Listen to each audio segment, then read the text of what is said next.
Greetings and welcome back. It's your host, Gabe Morales. We've been covering Department of Corrections agencies all across the United States. The Ohio Department of Rehabilitation and Corrections is responsible for oversight of the adult prison system. It is the sixth largest system in America, consisting of 27 adult facilities and 3 facilities for juveniles, which are managed by the Ohio Department of Youth Services. As of December 2025, the number of inmates in Ohio totaled just over 45,000. The current interim director is Edward Banks. Inmates are classified with a security level of 1 through 4, 1 being the lowest and least restrictive, and level 4 being the highest. In this video, I will only cover high security prisons within the state. Later, we'll also discuss security threat groups often found in the system, as well as street gangs in some of Ohio's major cities.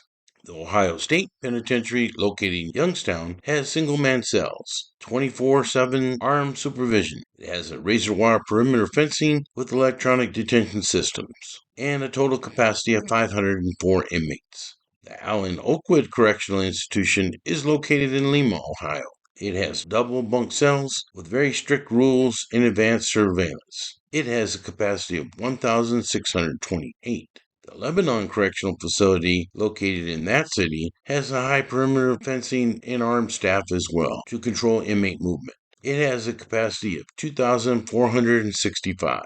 The Mansfield Correctional Institution, located in that city, is a high security facility with armed officers that controls high-risk violent offenders. It has a capacity of 2,523. The Southern Ohio Correctional Facility, located in Portsmouth, Ohio, has multiple layers of physical security, reinforced walls, and has a total capacity of 1,320. On Easter Sunday, April 11, 1993, a major riot broke out at that prison that lasted for 11 days and resulted in 10 deaths. Approximately 450 inmates were involved, many of them being from 3 different security threat groups.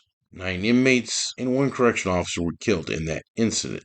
The main concern by prisoners was serious overcrowding as well as mismanagement of the facility. Evidently, Muslim prisoners also became upset at mandated tuberculosis testing, which they felt was against their religion because the tests contained phenol, which contains alcohol. Investigations conducted after the riot found that various gangs collaborated to murder inmates accused of being informants. As I stated, 1 correctional officer and 9 inmates were killed. 5 of those inmates were believed to have been informants who were beaten to death at the very start of the riot. 2 inmates were reportedly stabbed to death, and a third had paper and plastic stuffed into his mouth before being strangled by cords. During negotiations, inmates felt that they were not being taken seriously. According to the prosecution, Officer Robert Vallandigham had been taken hostage, was handcuffed, and strangled with a dumbbell in the prison weight room. However, the coroner disputed these claims and stated that the officer had died exclusively as a result of strangulation. During those 11 brutal days, an unusual alliance of representatives from the Gangster Disciples, Black Muslims, and Ohio Aryan Brotherhood met every day with an improvised leadership council they had created. The riot eventually ended on April 21st. 5 inmates who were considered ringleaders were called the Lucasville Five, and they were all sentenced to death. Ohio hosts a mix of international, national, and homegrown gangs that are involved in violent crime, drug trafficking, and organized criminal activity. Large cities like Cincinnati, Cleveland, Columbus, Akron, and Dayton have the highest concentration of gangs, so I will focus on them. Cleveland, Ohio, in particular, has gang territories including the Heartless Felons, which are a homegrown group that grew out of Ohio's prison system with a structured hierarchy and criminal activities that include drug distribution, armed robbery, and assaults. Understand they're also active in Akron, Ohio. Full-Blooded Felons is a Cleveland-based gang that has operated for well over a decade now. They have been involved in murder, kidnapping, drug trafficking, and firearms violations. They also have a hierarchy structure led by a godfather and a commission underneath him. Both gangs have also been active in county jail and state prison in the past, as well as some of them now being in the BOP due to federal indictments. The south part of the city is an area called Up the Way, which has 93rd Street Crips. There are also hoods like Kinsman 30s, Miles Soldiers, and other cliques. Cleveland's west side, Clark Fulton area, has a neighborhood known as the Jungle. It is a diverse, often poor community of blacks and Puerto Ricans, some who have gang affiliations like Maniac Latin Disciples and Latin Kings. In 2009, a federal grand jury in Cleveland indicted 34 Latin King members and associates on RICO charges for conspiracy to distribute large quantities of heroin, cocaine, and crack. They also were accused of engaging in wire fraud, including Vicente Benitez, Melvin Torres, and Jose Sierra being named in that case, among others. In the northeast part of the city are hoods like Zone 6 and Zone 8, Eddie Road, aka Out of the Way, and Wade Park, which I understand once had a lot of vice lords. In the 10-5 area, aka West 5, which had the Cutthroats gang, who were later indicted on RICO charges. The Zone is another up-the-way section and is home to Jungle Black Pea Stones. West Troop, from 142nd to 143rd, was previously known as Full Trade Boys, but supposedly under a new program, they came back as West Troop Rolling 20s Neighborhood Bloods. In February 2006, federal law enforcement announced the arrest of 9 people after a multi-year investigation found the Down the Way group was involved in Akron, Ohio criminal activity. Cincinnati, Ohio has also had gang activity in the past. Lincoln Heights, nicknamed Zone 15, is a 100-year-plus rundown city within the Cincy metro area. The hood of Avondale originated in South Avondale near the already existing community of Quarryville. It has since been revitalized and is considered to be a cultural center of African American culture today, but it had some criminal elements in the past. Gangster disciples are spread out around the whole city. Vine City is said to be a Grape Street Crips area, and E-Town is a Tree Trap Pyrus area, especially around the Fay Apartments. Bond Hill is said to be Rolling 20s and Grape Street Crips, and College Hill is said to be Bloods. I understand that the Crips in the Bond Hill area first claimed Long Beach, and later on Rolling 20s and Grape Street. The College Hill area is said to be Bloods. But today gentrification has taken over many neighborhoods in Cincinnati, and some say that now the whole city is soft. In Columbus, Ohio, there is BL 800, a Somali-originated gang that controlled areas like Wedgwood and the South Park Apartments. They have been involved in theft, assault, fraud, and other criminal activities. One group that falls underneath the Sureño umbrella is Mara Salvatrucha 13, which was originally a predominantly Salvadoran gang that originated out of Los Angeles, then spread across the United States, even down to Central America. They are said to have been active in Cleveland and Columbus. In 2017, several members of a Columbus, Ohio clique of MS-13 were arrested and charged in a RICO case. Nelson Mula Flores, who was jumped into the Parkview locals MS clique in LA, resettled in Columbus, where he started creating a new clique, the first in the entire state in the early 2000s. Before that time, there was no MS clique, said a former gang member, but eventually there became 3 members who sought out the advice of Mula. They knew that he had spent years in the Nevada prison system and wanted to create a local clique, which they named the Columbus Criminal Locals, after their adopted city. However, Mula's facade fell apart in December 2004 when Columbus police arrested him for a minor traffic accident. During the investigation, officers discovered his true identity as being an MS leader, and they charged him with illegal reentry, and he was sentenced to 71 months in federal prison, initially being sent to a prison in Inglewood, Colorado, before being transferred to Big Sandy in Kentucky. It was there that Mula met Jose Landa Rodriguez, alias Fox, a respected gangster from South Los, who I had at New Folsom Violence Control Units in the early 90s when he was just a camarada, or associate of the Mexican Mafia. Later on, he became a made member of the California Mexican Mafia known as Carnales, or Pilis. Mula became very close to Fox, who was in the process of setting up a direct drug pipeline in Mexico with remnants of the La Familia Michoacana and the Knights Templar cartels down there.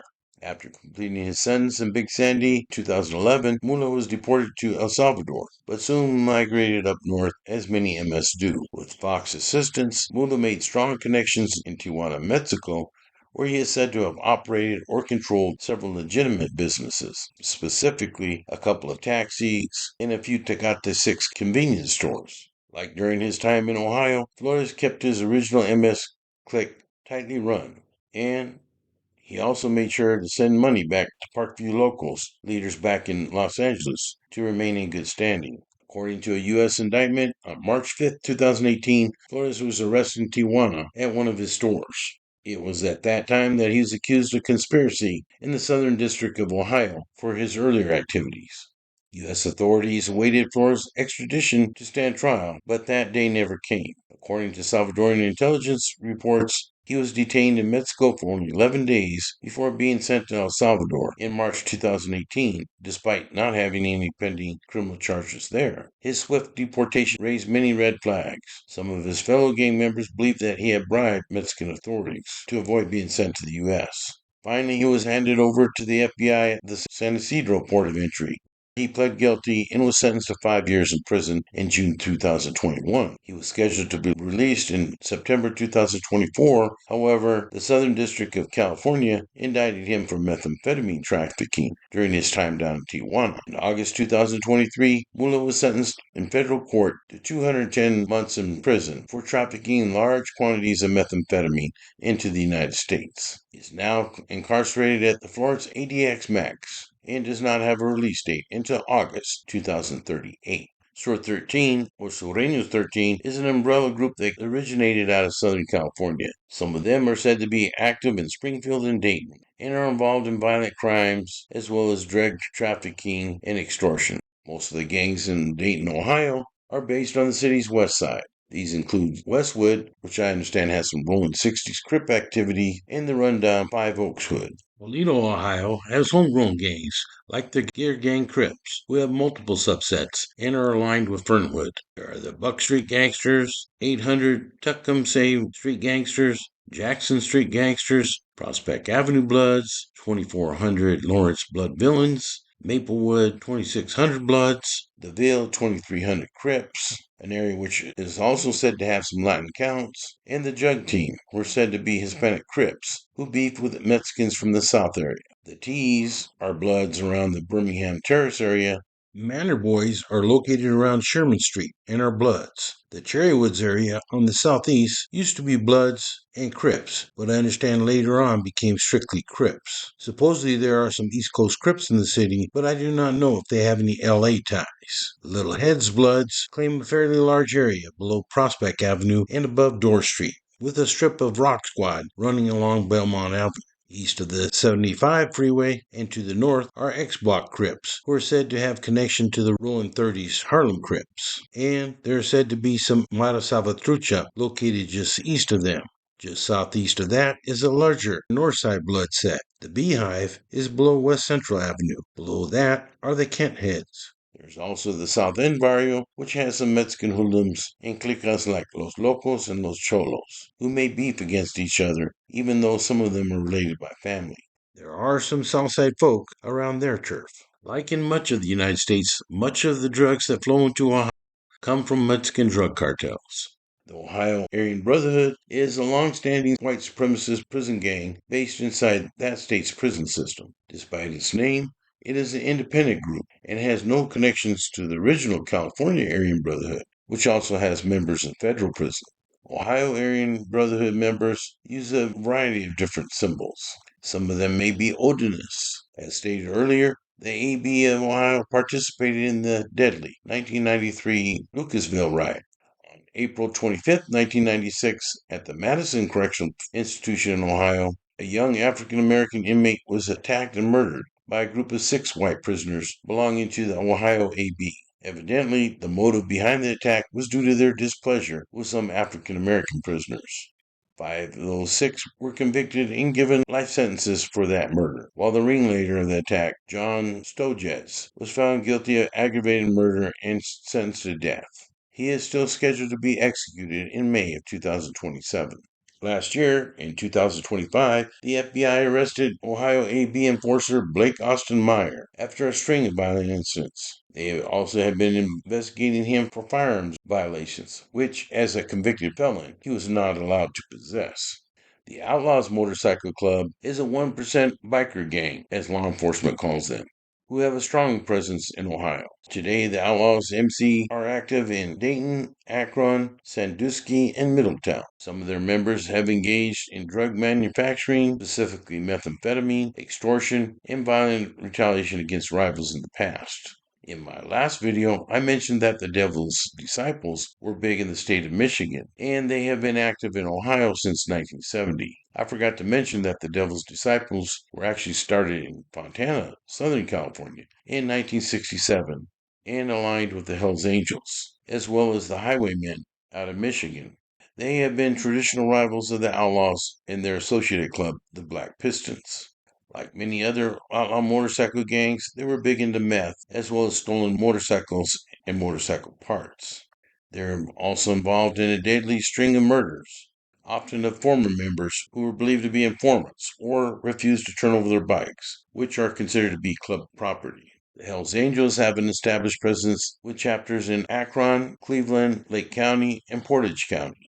First HA chapter in Ohio was chartered in December 1967 when two clubs, the Goose's Motorcycle Club and Animals, merged to form the Cleveland faction of the Hells Angels known as the Dirty 30. The Iron Horseman MC was founded in 1965 in Cincinnati, and they still have a clubhouse there. Sin City Disciples and Wheels of Soul are considered to be black one-percenter clubs and are also very active in the state. So, that's all I have for this video. I know it was short, but please leave comments at the end of this video if you have anything to add. As I stated before, I don't know everything, but I think I know a few things, and I've tried to share my knowledge in the criminal justice system as well as some of my outlooks on life with you in these videos. As Thomas J. Watson said, wisdom is the power to put our time and knowledge to proper use. For now, this is Gabe Morales signing off. Gangsters, cops, and politicians.